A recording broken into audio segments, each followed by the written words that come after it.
बगलामुखी बगलामुखी पीताम्बरधारी बगलामुखी बगलामुखी बगलामुखी पीताम्बरधारी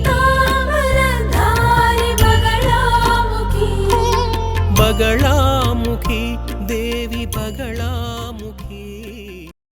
ఈ జాతకం వాళ్ళు ఏం చెప్పారంటే అంటే మా అమ్మాయి జాతకం శుద్ధ జాతకం కదా స్వామి, మరైతే ఇలా ఎందుకు జరిగింది అని వాళ్ళు నన్ను అడిగారు. లేదే మీ అమ్మాయి జాతకం పాపజాతకమే, అందులో మాంగళ్యదోషం కూడా ఉంది అని చెప్పినప్పుడు, లేదే వారికి కొంచెం జ్యోతిషం తెలుసు. ఏమన్నారంటే 7వ స్థానం చంద్రుడి స్థానం, శుభస్థానం, అక్కడ గ్రహాలేవి లేవు.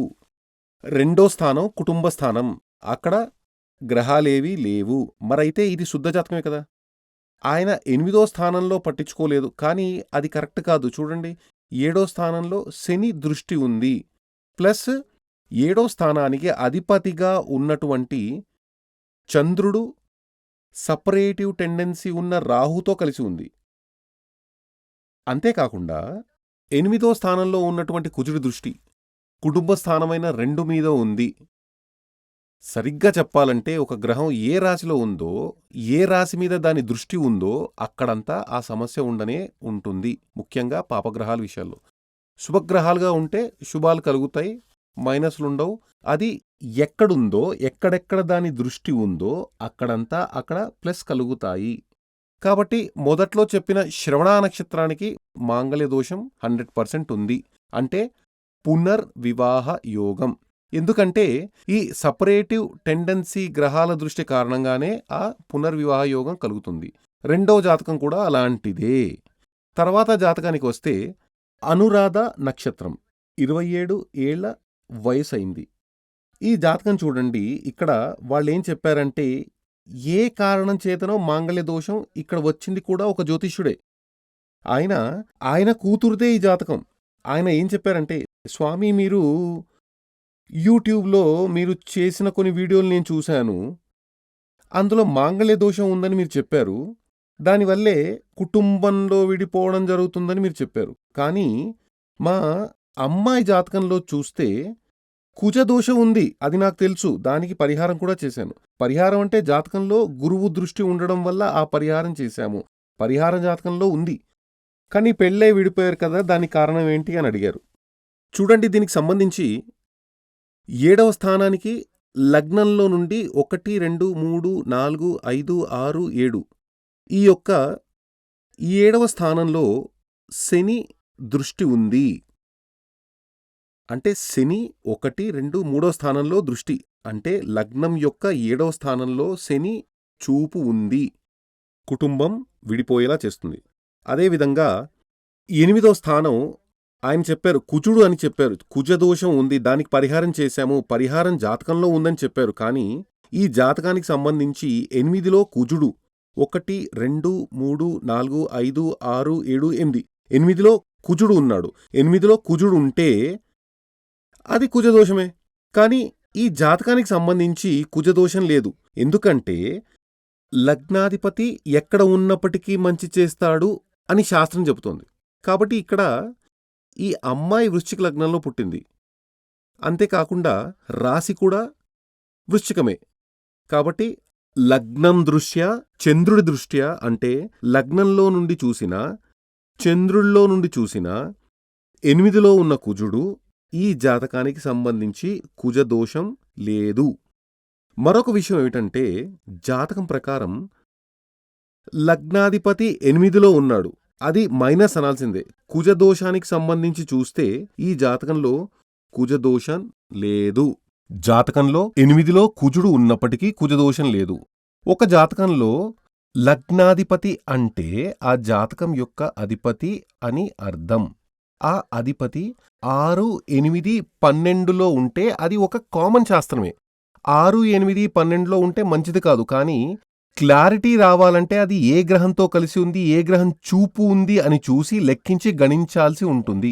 అయినప్పటికీ సాధారణంగా చెప్పాలంటే లగ్నాధిపతి 8లో ఉంటే మంచిది కాదు.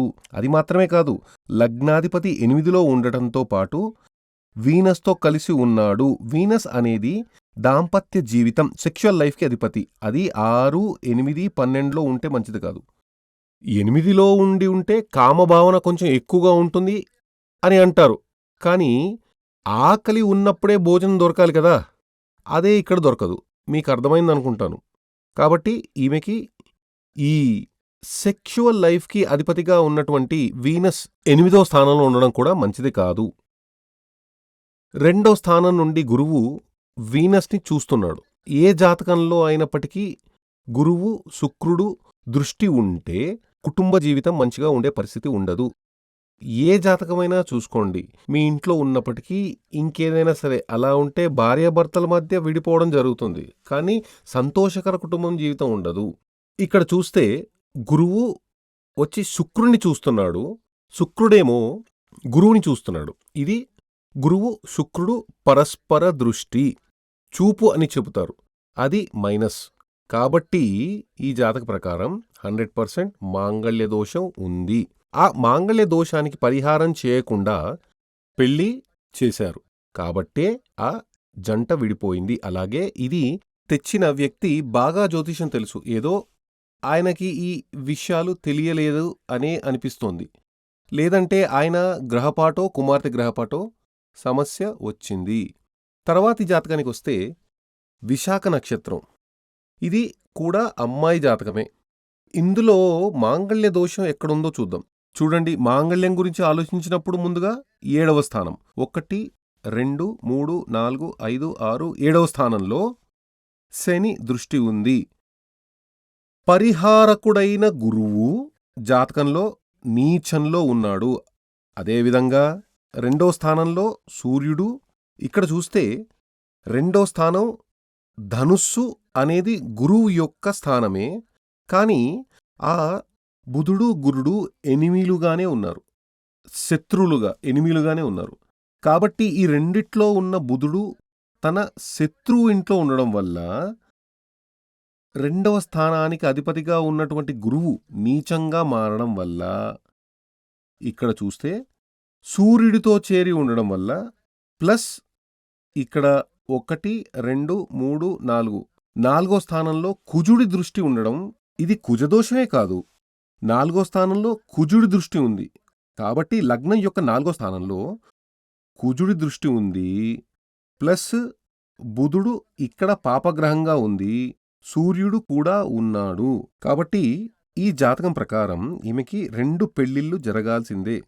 2 పెళ్లిళ్ళు జరగాలంటే ఒక పెళ్లి జరిగి సమస్య వచ్చి వాళ్ళు విడిపోవాల్సింది కదా. ఒక పెళ్లి జరిగి వాళ్ళు సంతోషంగా ఉంటే మరొక పెళ్లి చేస్తారా? చేయరు కదా. కాబట్టి ఈ అన్ని జాతకాలలోనూ పునర్వివాహ యోగం. శ్రీ సూర్యమంగళం అద్వైత వేద విద్యాపీఠంలో తాంత్రిక పూజల్లో సిద్ధహస్తులైన ఎందరో ఆచార్యులు అమావాస్య, పౌర్ణమి రోజుల్లో ప్రత్యేక యాగాలు నిర్వహిస్తారు. ఈ యాగాల్లో పాల్గొనడం ద్వారా తల్లి శ్రీ బగళాముఖీదేవి అనుగ్రహం వల్ల సర్వదోషాలూ పోయి సకల సౌభాగ్యాలు మనకు కలుగుతాయి. శ్రీ సూర్యమంగళం అద్వైత వేద విద్యాపీఠం జ్యోతిష్యం, ప్రశ్నలు, వాస్తు, తాంత్రిక పూజలు మరియు వేదయాగాలు నిర్వహిస్తారు. సంప్రదించవలసిన నంబర్ 7305442299 7305442299. చెన్నై, కోయంబత్తూర్, బెంగళూరు, హైదరాబాద్, విజయవాడ, ఢిల్లీ, ముంబై, తిరునల్వేలి, టెక్సాస్.